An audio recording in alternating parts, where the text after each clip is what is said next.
On est toutes et tous à prôner la pratique sportive en plein air, car si elle est excellente pour le corps et l'esprit, elle nous permet aussi de se reconnecter à la nature, de mieux respirer, de déstresser après une bonne journée de travail ou bien de démarrer sa journée en grande pompe et de bonne humeur.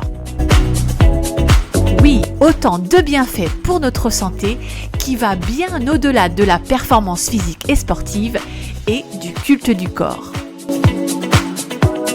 La marche nordique fait partie des activités sportives outdoor chouchou qui combinent parfaitement sport, santé et plaisir. Alors on le sait, elle se pratique partout, tout le temps et par tous les temps. C'est un sport 4x4, mais c'est aussi un sport 4 saisons et c'est pour ça qu'on l'adore et qu'on la kiffe. Bonjour à toutes et à tous, je suis ravie de vous retrouver dans ce nouveau podcast Marche nordique, mon vôtre, un podcast qui parle de marche nordique, qui parle d'entraînement et aussi où on se donne toutes les bonnes astuces pour une pratique sportive positive, intelligente, proactive et puis surtout une pratique que l'on kiffe à donf. Le sujet de ce podcast est la marche nordique, un sport 4 saisons. Mais avant, jingle et puis on se retrouve tout de suite. Bienvenue sur la chaîne Marche Nordique 360. Je suis Nathalie Gilbert, coach et formateur de la pratique sportive fitness et de la marche nordique. J'ai créé la méthode 360 pour propulser tes entraînements marche nordique au top niveau et réveiller le coach qui est en toi. Et ce que j'aime le plus, c'est de te partager mes enseignements, mes expériences et mon vécu sportif afin que tu puisses toi aussi te révéler et assumer pleinement qui tu es. Alors que tu sois coach, instructeur ou pratiquant solo de la marche nordique, bienvenue à toi.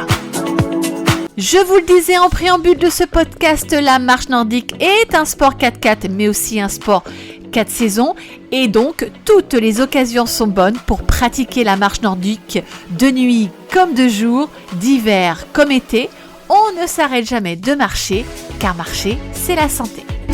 Alors toi qui pratiques la marche nordique, tu le sais, la marche nordique c'est bien plus que marcher, c'est aussi et surtout faire du sport.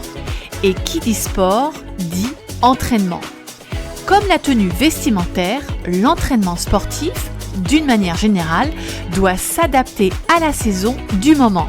En effet, un entraînement hivernal doit se préparer et s'organiser différemment qu'un entraînement estival. Il doit donc être plus minutieux et plus pertinent. En hiver, on a la fâcheuse tendance de mettre le corps et l'organisme en mode cocooning et c'est une grave erreur. En effet, l'hiver, le corps a 2 fois plus besoin de mouvement car le froid rabougrit les muscles, malmène nos articulations et courbe notre posture. L'organisme, quant à lui, se défend et lutte contre les méchants virus hivernaux, élimine les excès caloriques des repas trop copieux et passe son temps à maintenir le corps à bonne température. Et tu le sais, moins on bouge, moins on a envie de bouger.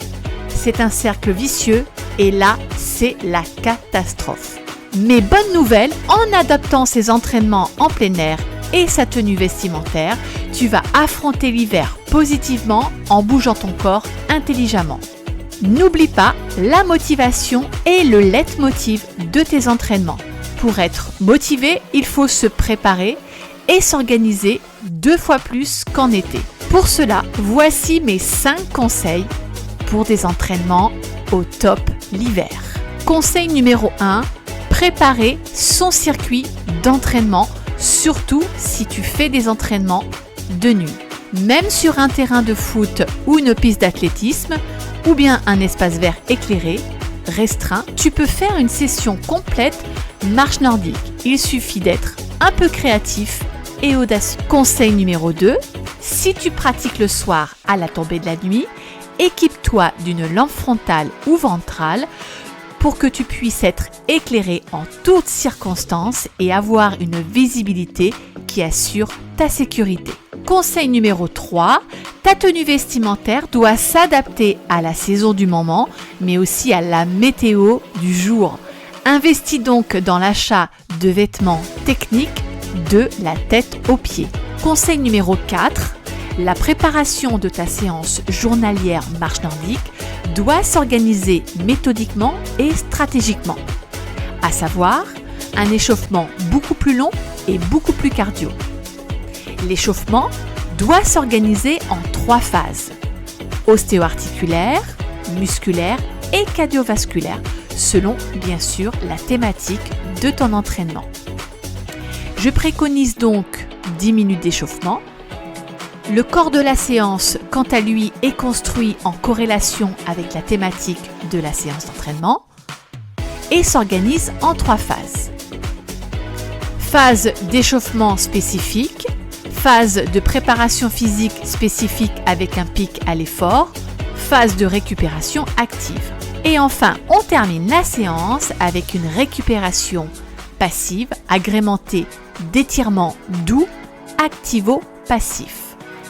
Conseil numéro 5, intègre dans ton programme d'entraînement hebdomadaire 1 à 2 séances de renforcement musculaire et d'étirement, favorisant la tonification musculaire et posturale, la récupération passive du corps grâce à des exercices d'étirement et de respiration.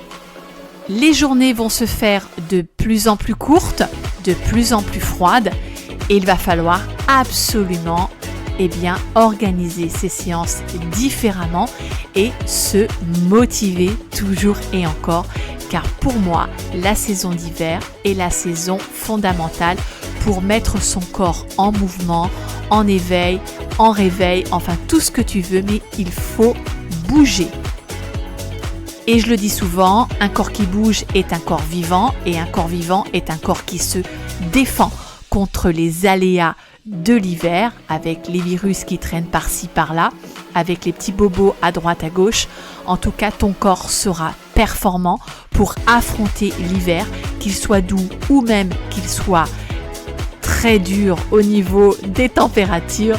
Et qu'on se le dise, après une bonne session de marche nordique, quoi de mieux qu'une bonne douche chaude, qu'un bon film dans son canapé, assis confortablement dans son canapé. Et là, les hormones sont au diapason pour notre bien-être et surtout de s'endormir dans les bras de Morphée pour une bonne récupération. Et le lendemain sera pumped up. Ce podcast est à présent terminé. J'espère que vous avez apprécié le sujet du jour et puis son contenu. N'oublie pas, si tu as des suggestions à me faire, écoute, c'est volontiers que tu me les écrives dans les commentaires. Et puis, ravi d'accueillir les nouveaux sur cette chaîne. Et je vous retrouve très prochainement, soit pour une nouvelle vidéo, soit pour un nouveau podcast. En tout cas, abonnez-vous à la chaîne, likez si vous avez aimé et puis partagez. Je vous kiffe et je vous dis à très vite. Bye bye.